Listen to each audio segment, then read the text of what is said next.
नमस्ते दोस्तों, न्यूज सक्षम के अंदर आपका हार्दिक स्वागत है। दोस्तों, हमने यहाँ पर प्रारंभ कर रखा था मेवाड़ राजवंश से, और मेवाड़ राजवंश के अंदर भी हमने देखा था महाराणा कुंभा। हमने यहाँ पर देख लिया था दोस्तों, महाराणा कुंभा से संबंधित जितने भी युद्ध थे इनके बारे में हमने यहाँ पर चर्चा की थी।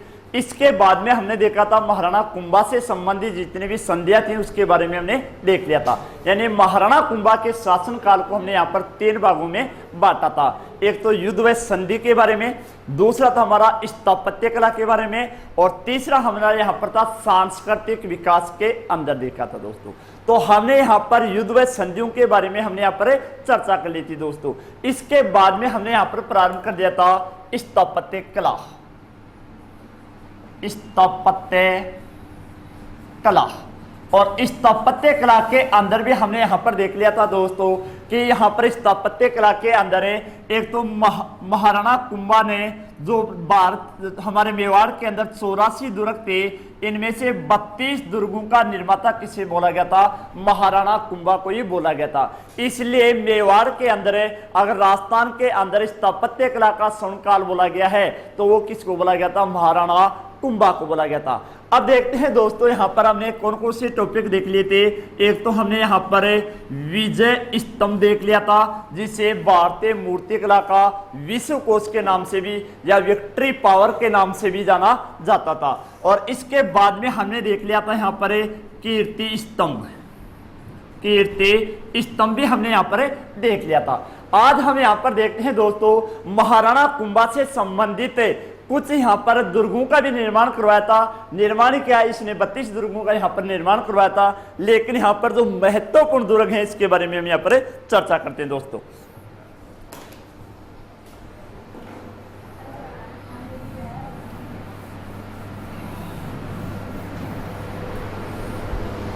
तो अब देखते हैं, पहला दुर्ग है कुंभलगढ़ दुर्ग।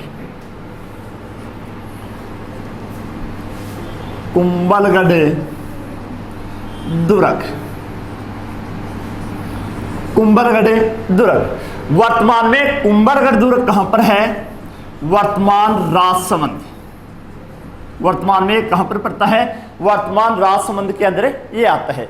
इसका निर्माण किया गया था 1443 से लेकर 1456 ईस्वी के मध्य, यानी वर्तमान कुंभलगढ़ राजसमंद में आता है। इसका निर्माण कुंभा के द्वारा किया गया है और 1443 से लेकर 1456 के मध्य इसका निर्माण किया गया था। अब देखते हैं दोस्तों, इसी कुंभलगढ़ दुर्ग के अंदर महाराणा प्रताप का इसी दुर्ग के अंदर क्या हुआ था? जन्म हुआ था। और महाराणा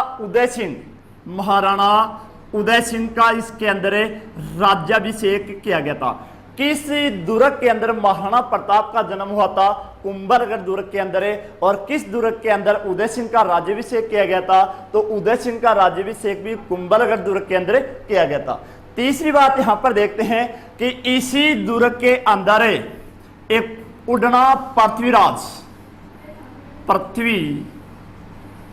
सिसोदिया पृथ्वीराज के नाम से भी जाना जाता है। यानी उड़ना पृथ्वीराज या सिसोदिया पृथ्वीराज कि यहाँ पर एक छतरी बनी हुई है, और एक कितने खंभों की छतरी यहाँ पर बनी हुई है? 12 खंभों की यहाँ पर छतरी बनी हुई है। उड़ना पृथ्वीराज या सिसोदिया पृथ्वीराज की छतरी भी कहाँ पर है? कुंभलगढ़ दुर्ग के अंदर है।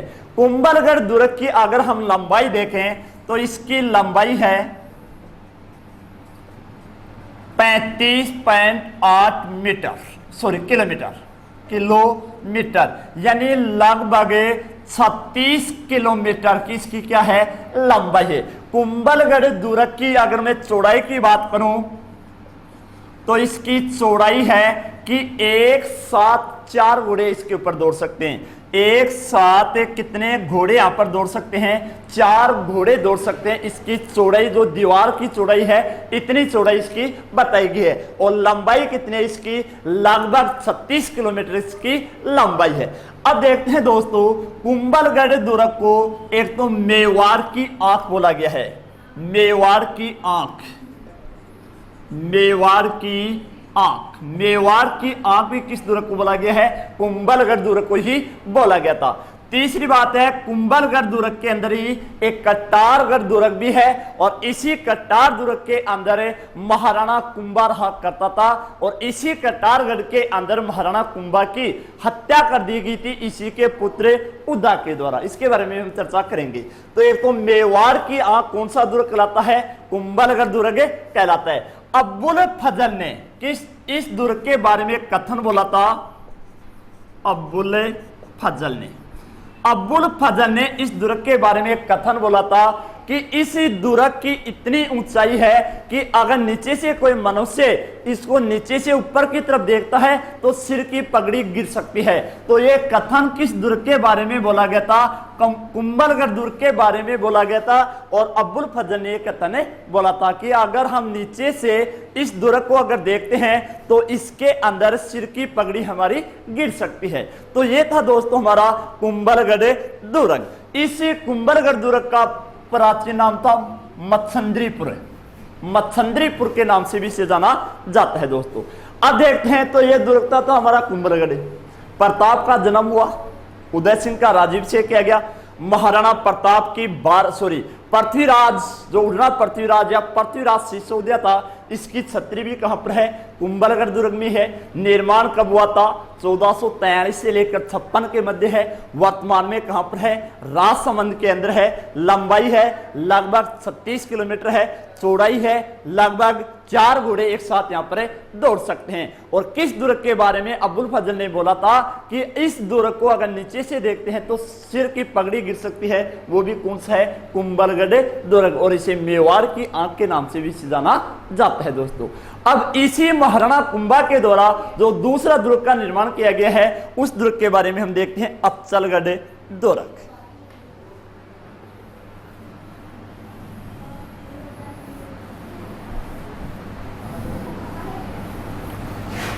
अफजलगढ़ दुर्ग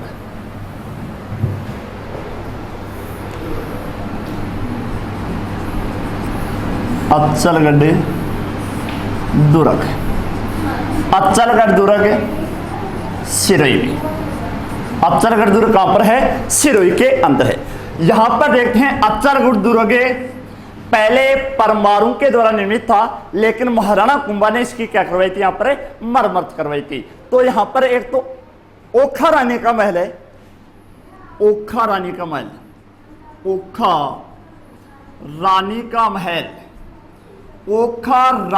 महल कहां पर है? अफजलगढ़ दुर्ग के अंदर है। यहां पर सावन भादो झील भी कहां पर है? अफजलगढ़ दुर्ग के अंदर है। यहां पर देखना दोस्तों, सावन भादो से संबंधित कई क्वेश्चन हैं। सावन भादो झील कहां पर है? अफजलगढ़ दुर्ग में है। सावन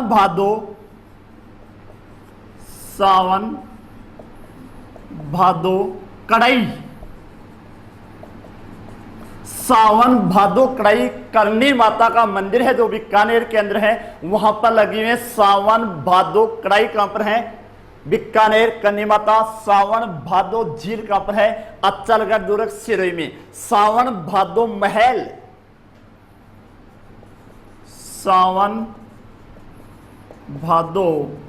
महल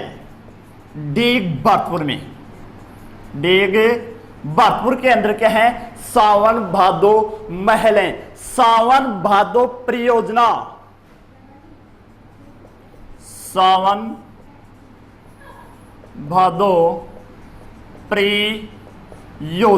सावन भादो परियोजना कहां पर है?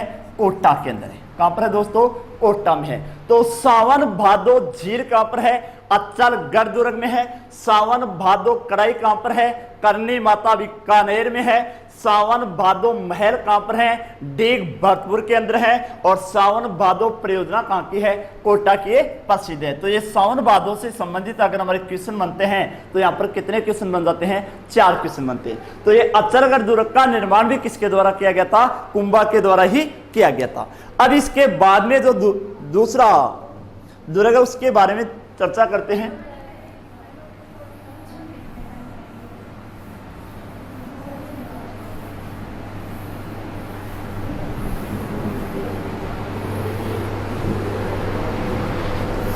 बसंती दुर्ग, बसंती दुर्ग। बसंती दुर्ग भी कहां पर है? सिरोही के अंदर है। बसंती दुर्ग सिरोही में।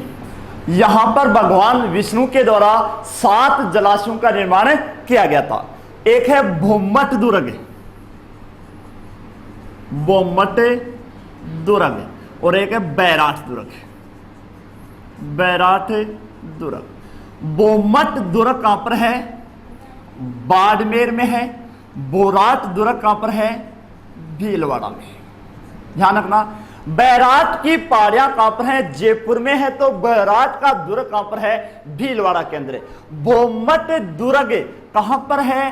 बाड़मेर में। किसके द्वारा निर्मित है? महाराणा कुंभा के द्वारा निर्मित था। इसका निर्माण क्यों किया गया था? महाराणा कुंभा ने भील जनजाति के ऊपर नियंत्रण करने के लिए किस दुर्ग का निर्माण किया था? भोमट दुर्ग का निर्माण किया था। अगर हमसे क्वेश्चन पूछ लिया जाए मेरे जाति, मेरे या मुस्लिम जाति के ऊपर नियंत्रण करने के लिए महाराणा कुंभा ने किस दुर्ग का निर्माण किया था? बैराठ दुर्ग। अगर भील की बात होगी तो कौन सा होगा? भोमट दुर्ग होगा। अगर मेर की बात होगी तो कौन सा होगा? बैराठ दुर्ग, जो भीलवाड़ा के अंदर है, इसका निर्माण करवाया था। यानी मेर जाति के ऊपर नियंत्रण करने के लिए महाराणा कुंभा ने किस दुर्ग का निर्माण करवाया था? बैराठ दुर्ग का निर्माण करवाया था। और महाराणा कुंभा ने भील जाति पर नियंत्रण स्थापित करने के लिए किस दुर्ग का निर्माण करवाया था? भोमट दुर्ग का निर्माण करवाया था, जो बाड़मेर में है। और इसके अलावा श्याम मंदिर, चित्तौड़ के अंदर श्याम मंदिर का निर्माण, श्याम मंदिर जिसे हम मीरा मंदिर के नाम से भी जाना जाता है, इसको निर्माण भी कहां पर करवाया था? चित्तौड़गढ़ के अंदर, चित्तौड़ के किले में इसका निर्माण करवाया था। श्याम मंदिर या मीरा मंदिर भी कहते हैं। इस मंदिर का निर्माण भी यहां पर चित्तौड़गढ़ के अंदर करवाया गया था। तो ये कुछ यहां पर हमने देखी थी दोस्तों महाराणा कुंभा की स्थापत्य कला। अब आज हम देखते हैं महाराणा कुंभा की सांस्कृतिक विकास, सांस्कृतिक विकास।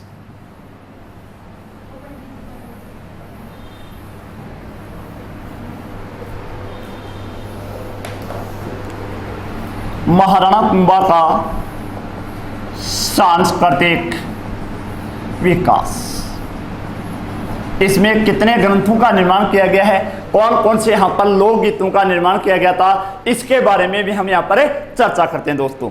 एक तो हम देख लेते हैं दोस्तों कि महाराणा कुंभा स्वयं एक तो संगीतकार था। स्वयं क्या था? ये संगीतकार था। दूसरी बात अगर हम चर्चा करें, संगीत गुरु, महाराणा कुंभा का संगीत गुरु कौन था? तो इसका संगीत गुरु था सारंग व्यास, सारंग व्यास, सारंग व्यास। तीसरी बात है संगीत गुरु, अगर गुरु के बात में पूछ लिया जाए कि महाराणा कुंभा का गुरु कौन था, तो हीरानंद। गुरु कौन था? हीरानंद था। गुरु का नाम है हीरानंद है। संगीत गुरु कौन था? सारंग व्यास था। स्वयं महाराणा कुंभा भी क्या था? एक संगीतकार था। अब देखते हैं दोस्तों इसकी महत्वपूर्ण पुस्तक यहाँ पर कौन कौन सी हैं इस सांस्कृतिक विकास के अंदर, कि महाराणा कुंभा के समय में या महाराणा कुंभा के द्वारा रचित प्रमुख ग्रंथ कौन कौन से हैं। तो इसके द्वारा रचित यहाँ पर काफी ग्रंथ हैं दोस्तों, लेकिन यहाँ पर महत्वपूर्ण जो ग्रंथ है उसके बारे में हम यहाँ पर चर्चा करते हैं दोस्तों।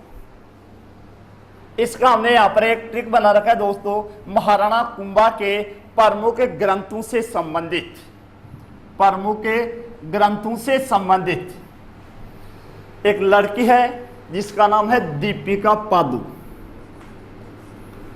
दीपिका पादु।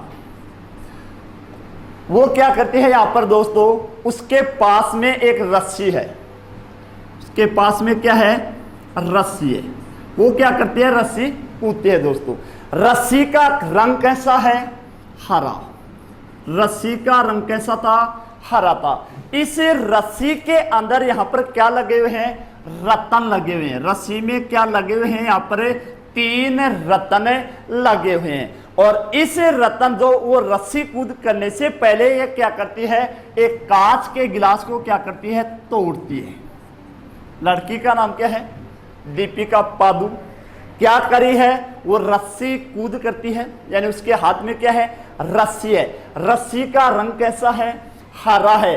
रस्सी में क्या लगे हुए हैं, 3 रतन लगे हुए हैं। और ये पहले रस्सी को कूदने से पहले क्या करती है, पहले तो कांच के गिलास को तोड़ती है, उसके बाद में म्यूजिक यानी संगीत सुनते हुए ये क्या करती है, रस्सी कूद करती है। तो देखो दोस्तों, यहां से हम बनाएंगे दीपिका से, दीपिका, रस्सी,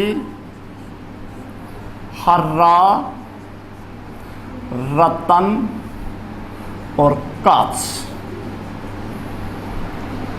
हरा और कांच। अब देखते हैं दोस्तों, यहां से हम ग्रंथों के निकालेंगे दीपिका से संबंधित कौन सा ग्रंथ बनता है। संगीत करम दीपिका, संगीत करम दीपिका, संगीत करम दीपिका। रस्सी, रस्सी से हम बना रहे हैं यहां पर दोस्तों रसिक प्रिया की टीका, रसिक प्रिया की टीका। हरा, हरा, हरा से बनाते हैं हरी वर्तिका, हरी वर्तिका। हरा से क्या बनता है, हरी वर्तिका। रतन, काम राज रत्तीसार, काम राज रत्तीसार, काम राज रत्तीसार।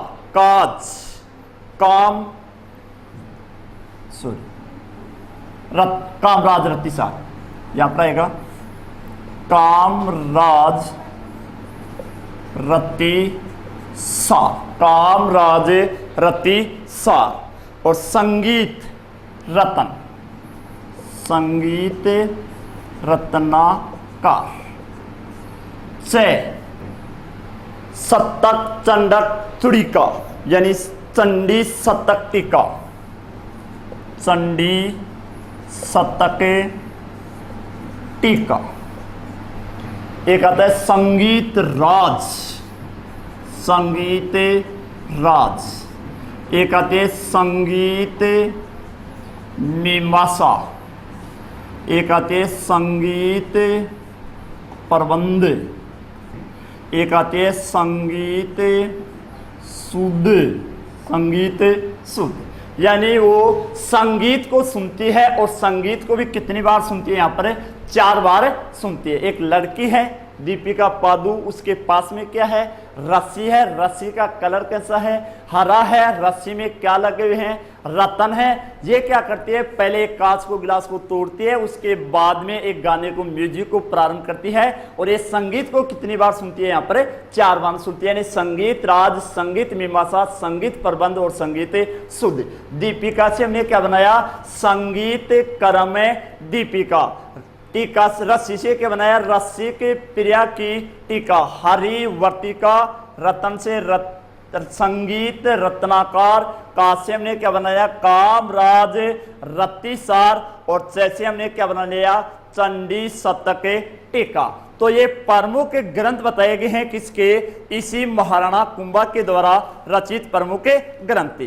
अब देखते हैं दोस्तों, एक तो इसके जो संगीत क्रम दीपिका था, इसका रचयिता कौन, इसका रचयिता देख लेते हैं। और रसिक प्रिया की हम टीका देखते हैं, इसके बारे में यहाँ पर चर्चा करते हैं। तो संगीत राज जो महत्वपूर्ण ग्रंथ है, संगीत राज, ये तो किसके द्वारा रचित है, महाराणा कुंभा के द्वारा रचित है और ये सबसे बड़ा ग्रंथ है संगीत राज।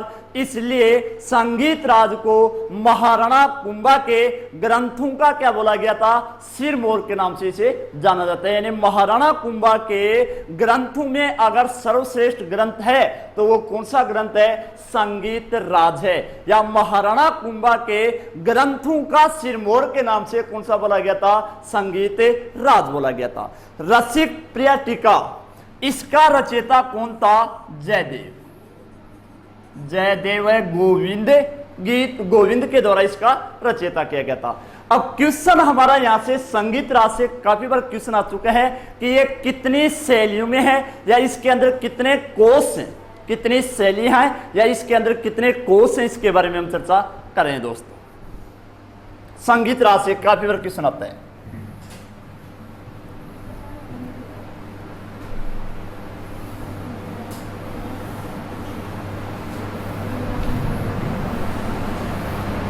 देखते हैं दोस्तों, एक तो संगीत राज को महाराणा कुंभा के ग्रंथों का सिरमौर, महाराणा कुंभा के ग्रंथों का सिरमौर किसे बोला गया था, संगीत राज को। या महाराणा कुंभा के सर्वश्रेष्ठ ग्रंथों में अगर ग्रंथ है तो वो कौन सा है, संगीत राज है। संगीत राज स्वयं महाराणा कुंभा के द्वारा रचित है। इसके अंदर शैलियां कितनी हैं, 3 है, और इसके अंदर कोष कितने हैं, 5 कोष हैं। शैलियां 3 है, 5 इसके अंदर क्या है, कोष है। शैलियां कौन कौन सी हैं, वाद्य, नृत्य और संगीत, तीनों। संगीत भी है इसके अंदर, वाद्य भी है इसके अंदर, और नृत्य भी है इसके अंदर। लेकिन इसके अंदर जो 5 कोष हैं, ये 5 कोष कौन से हैं, देखते हैं। 5 कोष, संगीत राज के 5 कोष। एक लड़का है जो एक पान की दुकान के ऊपर जाता है, और यूपी के अंदर पान को बोला गया था पनवा। पान को वहां पर क्या बोलते हैं, पनवा। दुकान के ऊपर जाता है, वहां पर पान के लिए हो जाता है, और पान को यूपी में क्या बोलते हैं, पनवा बोलते हैं। वो पान को क्या करता है, गीली सुपारी में लेता है। पान को कौन सी सुपारी में ले रहा है, गीली सुपारी के अंदर लेता है। अगर वह लड़का इस पान को अगर गीली सुपारी में लेगा तो उसके रुपए कितने लगेंगे, 80 रुपए लगेंगे। कितने रुपए लगते हैं, 80 रुपए। तो अब देखते हैं, पनवा से पैनवा, गीली सुपारी में ले रहा है, और इसके रुपए कितने ले रहे हैं, 80। तो इसके आधार पर हम यहाँ पर 5 इसके क्या लेंगे, कोष। 5 कोष हैं। जैसे पहला है पथ्य रतन कोष। पथ्य रतन कोष कितने कोषों के अंदर विभाजित है, 5 कोषों में है। पनवा है, गीली सुपारी में पान ले रहा है, तो उसके रुपए कितने लग रहे हैं, यहाँ पर 80 रुपए लग रहे हैं। तो पथ्य रतन कोष, नृत्य रतन कोष, नृत्य रतन कोष, वाद्य रतन कोष, वाद्य रतन कोष, वाद्य रतन कोष, गीली वाद्य रतन कोष, गीत रतन कोष, गीत रतन कोष, 80 प्रेक्षण, 80 प्रेक्षण। तो इसी के अंदर हम देखें कि इस संगीत राज के अंदर यहां पर कितनी शैलियां थी, 3 शैलियां थी, और इसके अंदर कोष कितने बताए गए थे, 5 कोष बताए गए हैं, जो पथ्य रतन कोष, नृत्य रतन कोष, वाद्य रतन कोष, गीत रतन कोष और 80 प्रेक्षण थी। तो ये महत्वपूर्ण महाराणा कुंभा के क्या बताए गए थे, ग्रंथ बताए गए हैं। इसके समय में किस किस ग्रंथ का निर्माण किया गया था वो हमने यहाँ पर दोस्तों चर्चा कर ली है। अब देखते हैं महाराणा कुंभा की पुत्री का क्या नाम था, और ये भी एक पुत्री थी, ये भी संगीत के अंदर इसकी अत्यधिक रुचि थी, इसीलिए इसे हम क्या बोलते हैं, वागीश्वरी के नाम से भी इसे जाना जाता है दोस्तों। देखते हैं दोस्तों, पुत्री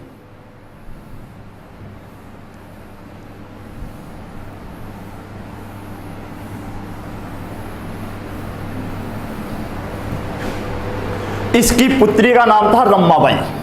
महाराणा कुंभा की पुत्री का क्या नाम था? रमाबाई। रमाबाई को क्या बोलते हैं? राजस्थान की वागीश्वरी।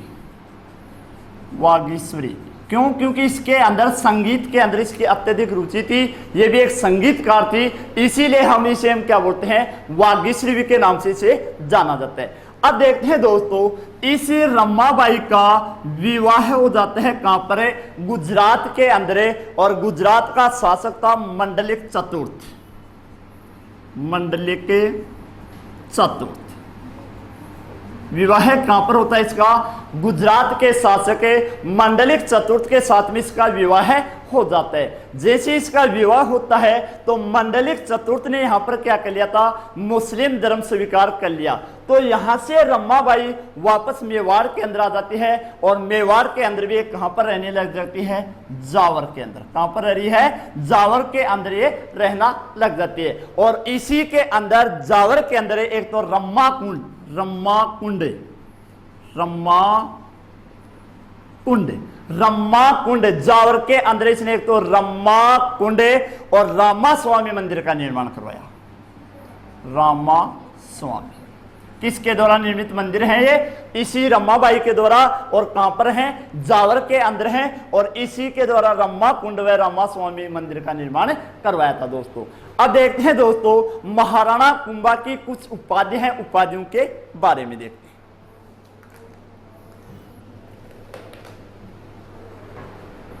महाराणा कुंभा की उपाधियां। महाराणा कुंभा को किस किस नाम से जाना जाता है, इसके बारे में हम चर्चा करते हैं दोस्तों। उपाधियां। महाराणा कुंभा की उपाधियां। पहली उपाधि की अगर हम चर्चा करें तो एक तो इसे महाराजा, महाराज। दूसरी उपाधि है महाराजा धीराज, महाराजा धीराज, यानी राजाओं का भी राजा, राजाओं का भी राज। महाराजा धीराज बोला गया था, राजाओं का भी राजा। अभिनव भट्टाचार्य, अभिनव सारे, अभिनव भट्टाचार्य, इसकी अत्यधिक, अभिनव भट्टाचार्य ने संगीत का अच्छा ज्ञाता, संगीत का अच्छा ज्ञाता, ज्ञाता होने के कारण से क्या बोला गया था? अभिनव भट्टाचार्य के नाम से इसे जाना जाता है। हिंदू सुल्तान, हिंदू सुल्तान, हिंदू सुल्तान के नाम से भी इसे जाना जाता है, क्योंकि इसे हिंदू शासकों का ये हितैषी था। हिंदू शासकों का हितैषी, हिंदू शासकों का हितैषी होने के कारण से क्या बोला गया था? हिंदू सुल्तान के नाम से भी इसे जाना जाता है। हाल गुरु, हाल गुरु, शैल गुरु, शैल, हाल गुरु, शैल गुरु भी बोला गया था। हाल गुरु, हाल यानी पर्वतीय क्षेत्रों के अंदर इसकी युद्ध कला के अंदर ये क्या था? माहिर था। शैल गुरु, दान गुरु, दान गुरु भी से बोला गया था, क्योंकि ये दान देने के अंदर अत्यधिक आगे रहता था। अश्वपति भी बोला गया था, यानी अश्व यानी घोड़े के अंदर सवारी के अंदर भी माहिर था। हिंदू सुल्तान के नाम से भी से जाना जाता है। अब देखते हैं दोस्तों, तो ये इस महाराणा कुंभा की क्या थी? उपाधियां थी। अब देखते हैं दोस्तों, महाराणा कुंभा की मृत्यु कहां पर होती है और महाराणा कुंभा की मृत्यु किसके द्वारा की जाती है, उसके बारे में हम चर्चा करते हैं दोस्तों। महाराणा कुंभा को जो अंतिम समय था उसमें यहां पर इसको उन्माद रोग हो गया था। कौन सा रोग हो गया था? उन्माद। महाराणा कुंभा को उन्माद रोग हो गया था और ये कुंभलगढ़ के अंदर कटार दुर्ग के अंदर ये रहने लग गया था। अब इसका एक पुत्र था जिसका नाम था उद्दा। क्या नाम था? उद्दा। एक इसका पुत्र था बड़ा जिसका नाम था रायमल। ठीक है। अब देखते हैं इस उद्दा ने क्या किया। 1468 के अंदर इसने महाराणा कुंभा की क्या कर दी? हत्या कर दी। महाराणा कुंभा की इसकी यहां पर क्या कर दी गई थी? हत्या कर दी गई थी। इसलिए महाराणा कुंभा की हत्या किसके द्वारा हो रही है? इसके पुत्र उद्दा के द्वारा की गई। इसलिए मेवाड़ का पितृहंता क्वेश्चन आता है। मेवाड़ का पितृहंता, मेवाड़ का पितृहंता किसे बोला गया था? उद्दा को मेवाड़ का पितृहंता बोला गया था। जब महाराणा कुंभा की हत्या की गई थी उसमें रायमल कहां पर गया हुआ था? इडर में। कहां पर था? इडर में। अब यहां पर क्या होता है दोस्तों, जो मेवाड़ के सिसोदिया थे इनको ये पता चल जाता है कि महाराणा कुंभा की हत्या किसने की है? उद्दा ने की है। इसलिए सिसोदिया क्या करते हैं, ये सरदार क्या करते हैं, इस रायमल को कहां पर बुलाते हैं? मेवाड़ के अंदर बुलाते हैं। जैसे रायमल मेवाड़ के अंदर पहुंच जाता है, चित्तौड़ में पहुंच जाता है, तो ये उद्दा क्या करता है, यहां से चला जाता है और ये मालवा के शासक के पास में, गयासुद्दीन उस समय यहाँ का शासक था, इसके पास में ये चला जाता है। लेकिन ये मालवा के शासक से उद्दा सहायता करने के लिए निवेदन करता है, लेकिन मालवा के शासक ने उद्दा की क्या नहीं की थी? सहायता नहीं की और बिजली गिरने के कारण उद्दा की मृत्यु हो जाती है। 1473 के अंदर इसकी क्या हो जाती है? मृत्यु हो जाती है। तो ये था हमारा दोस्तों महाराणा कुंभा से संबंधित हमारे जितने भी क्वेश्चन बनते हैं उनसे संबंधित हमने यहाँ पर चर्चा की थी। महाराणा कुंभा को हमने 3 भागों के अंदर बांटकर हमने इस चैप्टर को हमने क्या किया है? पूरा किया दोस्तों। अगले वीडियो के अंदर हम देखेंगे दोस्तों रायमल से संबंधित देखेंगे।